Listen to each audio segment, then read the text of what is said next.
आप याज्ञिक होकर जीते हैं, यज्ञीय भावना से जीते हैं, तब दुनिया अलग बदल जाती है। तब कुछ करके अपने अंदर जो तसल्ली मिलती है, अंदर शांति आती है, उसका अपना आनंद है। कृष्ण भगवान ने एक तो कहा कर्मयोगी बन के जीना, दूसरा कहा याज्ञिक बन के जीना। अब तीसरी बात कहना चाहता हूं, बड़ी महत्वपूर्ण है। आपने जो भी सुना है कि संतुलन बनाना आना चाहिए आपको, आपने जो सुना है कि आप कर्मयोगी बन करके जिए और आत्मनिर्भर बने, और आपने जो ये सुना कि आप यज्ञ वाले बन करके जिए, अब इससे अगली वाली बात बताना चाहता हूं, वो बहुत महत्वपूर्ण है। वो है ज्ञान, ज्ञान योग। इस दुनिया में आपका कल्याण अगर होगा तो सिर्फ ज्ञान से होगा। नहीं ज्ञानेन सदृशम पवित्रम इह विद्यते। ये ज्ञान के सदृश दुनिया में कोई भी पवित्र चीज नहीं है जो आपका भला कर सकती है, वो सिर्फ ज्ञान। तो मतलब ये हुआ कि जितनी एज होती जाए, सीखना जानना मत छोड़ना और दिमाग को नया बनाए रखिए। जिसका दिमाग नया है वो किसी भी उम्र में उपयोगी है। जिसका दिमाग नया है, नया नया सीखता है, नई जानकारी रखता है, उपयोगी बना हुआ, कमाऊ बना हुआ है, और ऐसा व्यक्ति बूढ़ा नहीं होता। मतलब शरीर बूढ़ा हो भी जाए तो भी उसका नाम बूढ़ा नहीं होता, उसका कर्म बूढ़ा नहीं होता। अभी भी ऐसे बहुत सारे लोग हैं जो ऐसी नई नई चीजें बना रहे हैं। ऐसे लोग, लिखने वाले, गीत लिखने वाले लोग, ट्यून बनाने वाले लोग, नए डिजाइन करने वाले लोग, नए इजाद करने वाले लोग, नए आविष्कार खोजने वाले लोग, नई तरह की चीजें बनाने वाले ऐसे लोग बैठे हुए हैं। बड़े कीमती हैं वे लोग। ऐसे लोग जो कंपनियों में बड़ा काम करते रहे और 10-10, 20-20 लाख रुपए महीने के ले रहे थे, और जैसे उन्होंने अपनी कंपनी को छोड़ा, एडवाइजर बन गए, एक कंपनी के नहीं 10-10 कंपनियों के लिए। और टाइम कितना देते हैं? हफ्ते में 1 घंटे का। अब कितना कमा रहे हैं? 50 लाख रुपए महीना। और टाइम कितना दे रहे हैं? थोड़ा। बाकी टाइम अपना आनंद लेते हैं और साथ में सोशल सर्विस, कुछ समाज के काम, और कहते हैं बहुत आनंद में है।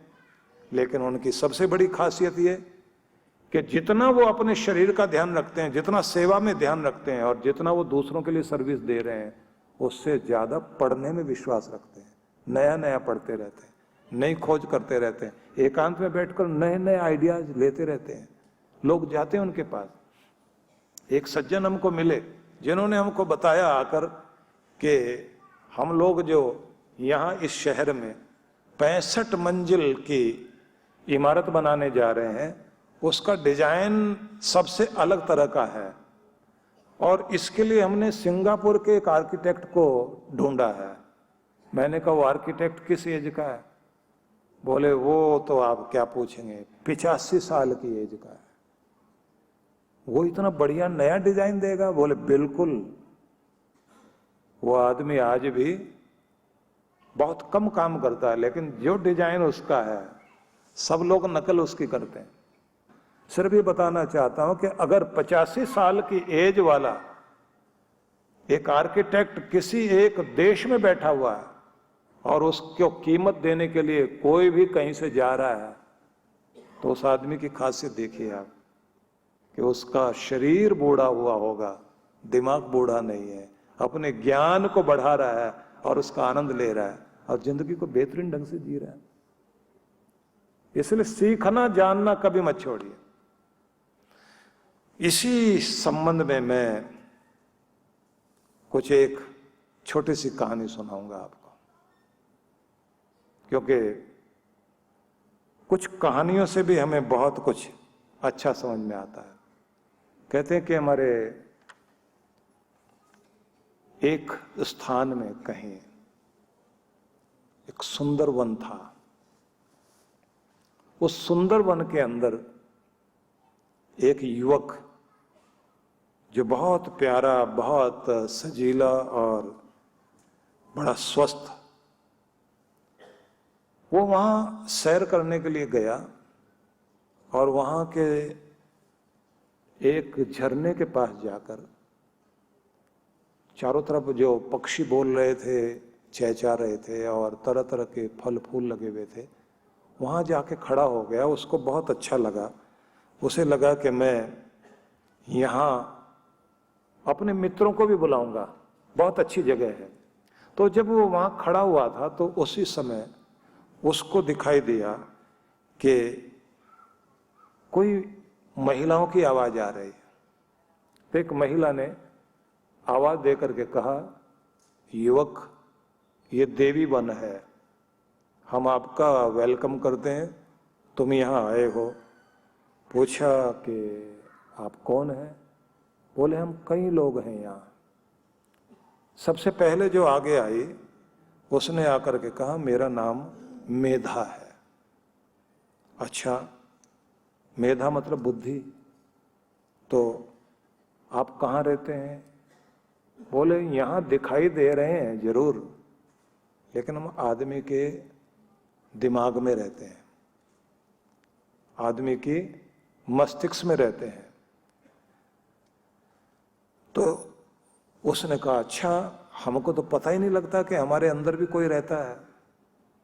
बोले हाँ, हम आप सभी इंसान जितने हैं उनके अंदर रहते हैं, हमारा नाम मेधा है। इतनी देर में एक और युवती आई, सिर पे पल्ला रखे हुए, बड़ी आंखें उसकी, लेकिन आते उसने कहा कि राजकुमार हो तुम? उसने कहा नहीं, मैं तो एक सामान्य इंसान हूँ। बोले तो फिर राजकुमार जैसे लगते हो, पर हम बताएं, हम भी यहीं रहते हैं, पर यहाँ कभी कभी दिखाई देते हैं, पर होते हम भी आदमी के अंदर। पूछा नाम क्या है आपका? बोले नाम है हरि। हरि मतलब लज्जा। कहाँ रहते हो? बोले आदमी के अंदर। आदमी के अंदर कहाँ? बोले उसकी आंख में रहते हैं। क्या करते हो आदमी की आंख में रहकर? बोले वो जो शर्म होती है ना आदमी के अंदर, वो उसे बुरा करने से बचाती है। हमारे रहने से एक फायदा होता है आदमी को, बड़ों का लिहाज करता है, आदमी के अंदर धर्म टिका रहता है। और जहां हम हैं ना, वहां सुंदरता बनी रहती है, सज्जनता बनी रहती है। हम आंख में रहते हैं और यहां कभी कभी दिखाई देते हैं, तो ये सुंदर स्थान है, यहां विचरण करते हैं हम लोग।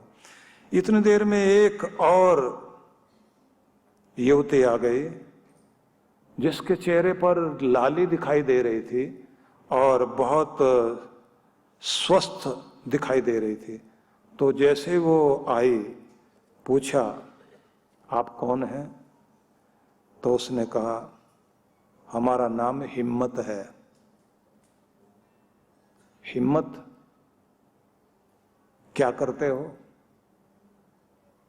बोले जो कुछ करते हैं हम लोग उसको धीरे धीरे पहचानोगे, लेकिन हम आदमी के दिल में रहते हैं। और जितना भी दुनिया में बड़े बड़े काम हुए हैं हमारे कारण ही हुए हैं। हिम्मत वाला ही कोई कर पाता है, नहीं तो जिसके अंदर हिम्मत नहीं वो कुछ भी नहीं कर पाता। इसलिए हम आदमी की ताकत है। तो दिल में रहते हो? बोले हाँ, हम दिल में रहते हैं। यहाँ कभी कभी हम आते हैं, क्योंकि हम ही हैं जो आदमी को जीने का साहस देते हैं, सुरक्षा देते हैं, बड़े बड़े काम कराते हैं हम लोग। एक और युवती आई जो देखने में सबसे ज्यादा सुंदर, स्वस्थ और शक्तिशाली दिखाई दे रही थी। उससे पूछा कि आप कौन हैं? बोले हमारा नाम है आरोग्यता, सेहत। क्या करते हो? बोले हमारे कारण ही आदमी के अंदर सुंदरता होती है, हमारे कारण ही आदमी का जीवन होता है। कहाँ रहते हो? बोले हम भी आदमी के अंदर रहते हैं। आदमी के अंदर कहाँ रहते हो? बोले पेट में। और असर दिखाते हैं जीभ पर। किसी की जीभ बिगड़ जाए, बस उस समय हम लोग भी उसे छोड़ देते हैं। उसके बाद उन लोगों ने कहा कि देखो एक काम करना, तुम बहुत सुंदर नौजवान हो, यहां आए जरूर हो, पर इससे आगे एक ऊंची सी जगह है, वहां खड़े होकर हर कोई ये सोचता है कि हम पूरे सुंदर दृश्यों को देखें, तो तुम भी एक कोशिश करोगे वहां जाकर के पूरा जंगल देखने की इच्छा होगी, लेकिन जैसे वहां पहुंच जाओगे तो कोई तुम्हें पीछे से धक्का देगा और फिर वहां 4 ऐसी राक्षस कुल की रहने वाली युवतियां मिलेंगी जो आदमी को पकड़कर खड़ी हो जाती हैं, तो उससे बचना। ये युवक बात मान गया, पूरे जंगल में घूमता रहा, पेड़ पौधे देखते देखते इसे पता भी नहीं लगा कब वो एक जगह से चढ़ते चढ़ते ऊंची जगह पहुंच गया और वहां उसको 4 युवतियां मिल गई जिन्होंने इसको घेर के चारों तरफ से पकड़ करके खड़ी हो गई। और उनमें से जो सबसे आगे आई तो उन्होंने आकर के कहा कि हम यहाँ रहते हैं और यहाँ विचरण करते हैं। पूछा तुम कौन हो? तो एक ने कहा मेरा नाम है मन्यु। तुम यहाँ कहाँ रहती हो? बोले यहाँ तो हम विचरण करते हैं, लेकिन हम आदमी के दिमाग में रहते हैं, आदमी के अंदर रहते हैं। बोले दिमाग में तो आदमी के आप कैसे रहोगे? क्योंकि वहां तो आदमी की अक्ल रहती है, मेधा रहती है वहां तो मन्यु ने कहा कि हमारा परिचय आप जान नहीं पाए। मन्यु का मतलब होता गुस्सा। जब हम चले जाते हैं किसी के दिमाग में तो वहां रहने वाली जो अक्ल है वो भाग जाया करती है। इसलिए 2 में से एक ही रहता है, या तो हम रहते हैं या फिर मेधा रहती है, या तो अक्ल रहती है या गुस्सा रहता है। इसलिए हम लोग बारी बारी से वहां आते जाते रहते हैं। कभी अक्ल रह जाती है, कभी मैं रह जाती हूं, इसलिए दोनों कभी साथ साथ नहीं रहते। अब उसको लगा कि मैं तो गलत जगह आ गया हूं। वो बचना ही चाह रहा था, इतनी देर में एक दूसरी आ गई। उसने कहा हमारे से भी तो परिचय कर लो। पूछा तुम कौन हो? बोले हम लालच हैं। संस्कृत के नाम बोलेंगे तो वो फिर आपको समझ नहीं आते। तो उसने कहा कि हम लालच हैं। अच्छा तो तुम कहाँ रहते हो? बोले हम भी आदमी के अंदर रहते हैं। बोले आदमी के अंदर कहाँ? बोले आंख में रहते हैं। कहा वहां तो लज्जा रहती है। बोले जैसे ही लालच आ जाता शर्म चली जाती है। हर आदमी की स्थिति ऐसी है कि अगर उसके अंदर लालच आ गया, आंख में आके बैठ गया, फिर लिहाज नहीं रहता। कोई भी चीज का लालच हो, किसी भी चीज को पाने का लालच हो, किसी भी तरह की चीज का लालच आ जाए, फिर हया शर्म सब छोड़ देगा आदमी। तो बोले फिर वो जो वहां शर्म रहती है वो, बोले दोनों में हमारे जो है ना बस यही अंतर है, या तो वो रहेगी या हम रहेंगे। जब वो आती है तो फिर हम नहीं आते, और जैसे हम आ जाते हैं वो भाग जाती है। अब इस युवक ने कहा कि हम आ तो गए, लेकिन यहाँ वो 2 औरों का भी परिचय पा लें। वो और कौन कौन यहाँ पर रहते हैं, अगर उनका भी पता लग जाए तो बहुत अच्छा रहेगा। कम से कम हम जिसको रखना है अंदर उसको तो रखेंगे, जिसको नहीं रखना उसको तो नहीं रखेंगे। तीसरी आ गई। उसने भी आई तो एकदम ऐसे से पीछे से आई और एकदम आगे से आकर झटका दिया, उसने शौक दिया। पूछा क्या नाम आपका? बोले भीति। भीति मतलब? बोले डर। क्या करते हो तुम? बोले सारी दुनिया है हमारे कारण चलती है, डर डर के लोग काम कर रहे हैं, डर के ही सारी दुनिया चलती है। तुम कहाँ रहते हो? बोले आदमी के अंदर रहते हैं। आदमी के अंदर कहाँ रहते हैं? बोले इसके दिल में रहते हैं। लेकिन वहां तो साहस रहता है। बोले साहस तब रहता है जब हम नहीं होते। अगर हम आ गए साहस भाग गया, और अगर साहस आ गया तो हमें भागना पड़ता है। जिसके अंदर हिम्मत है तो समझ लीजिए वहां डर नहीं है, और जहां डर है वहां हिम्मत नहीं है। इसलिए हम दोनों एक दूसरे के साथ। इसलिए मैं जो कहानी सुना रहा हूं ना, इस चीज को अगर मैं वैसे ढंग से बोलता तो आपको याद नहीं रहता, लेकिन आपको इस तरह से सुना रहा हूं कि आपको याद रहे कि आपके अंदर कौन कौन रहता है और कौन किसके आने से भाग जाता है। तो इसलिए एक बात ये जरूर कही जाती है कि साहस दिखाने की चीज नहीं है, मतलब हिम्मत वो बताने की चीज नहीं है, वो अगर है तो जताने की चीज है कि है मेरे पास हिम्मत, मैं कर सकता हूं। और जिसके पास हिम्मत जताने का मादा है, कहते हैं वही दुनिया में वीर कहलाते हैं और सम्मान के हकदार वही बना करते हैं। इसलिए हिम्मत वाले बनिए। और ये भी याद रखना कि हिम्मत को जन्म देती है। जो हिम्मत करेगा उसे और हिम्मत मिलेगी, जो साहस करेगा उसे और साहस मिलेगा, और जो डरेगा उसे और डर मिल जाएगा। उसी के साथ उसको एक चौथी युवती दिखाई दी। चौथी आई तो पूछा कि आप कौन हैं?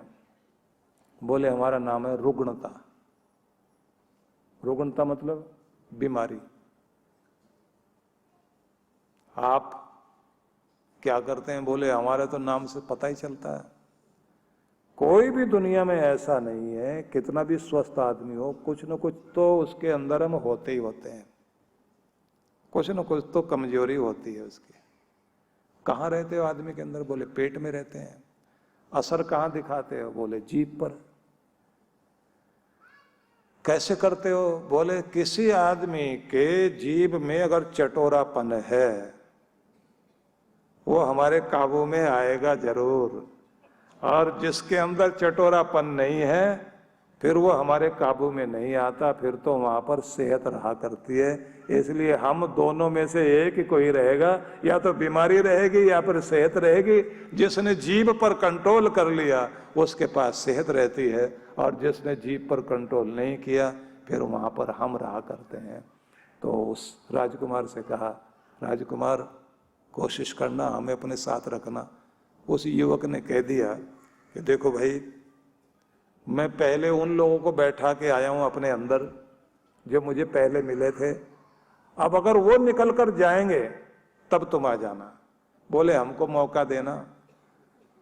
युवक ने कहा मैं तुम्हें पहचान गया हूं, मैं अगर उनको अपने अंदर रखूंगा तो तुम कभी नहीं आ सकते, तुम मुझे कभी कमजोर नहीं कर सकते।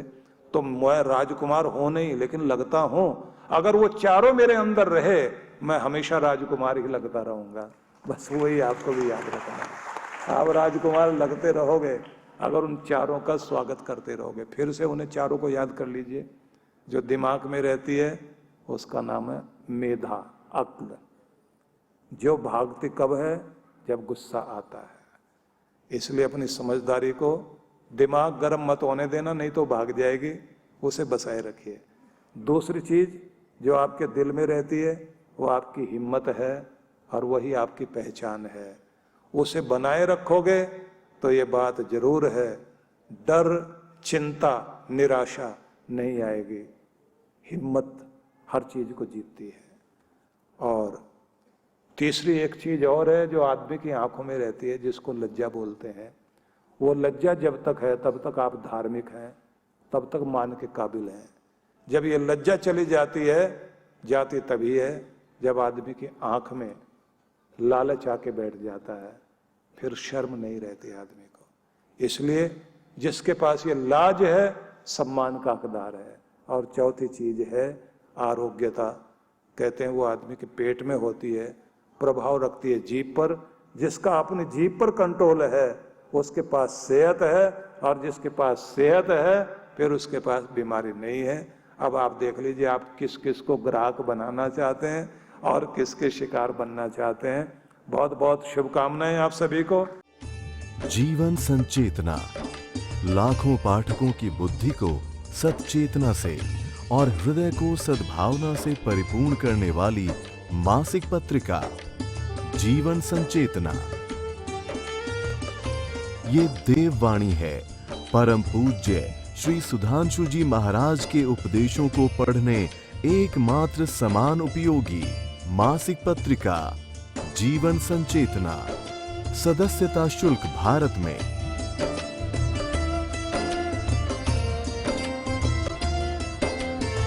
सदस्यता शुल्क विदेश में।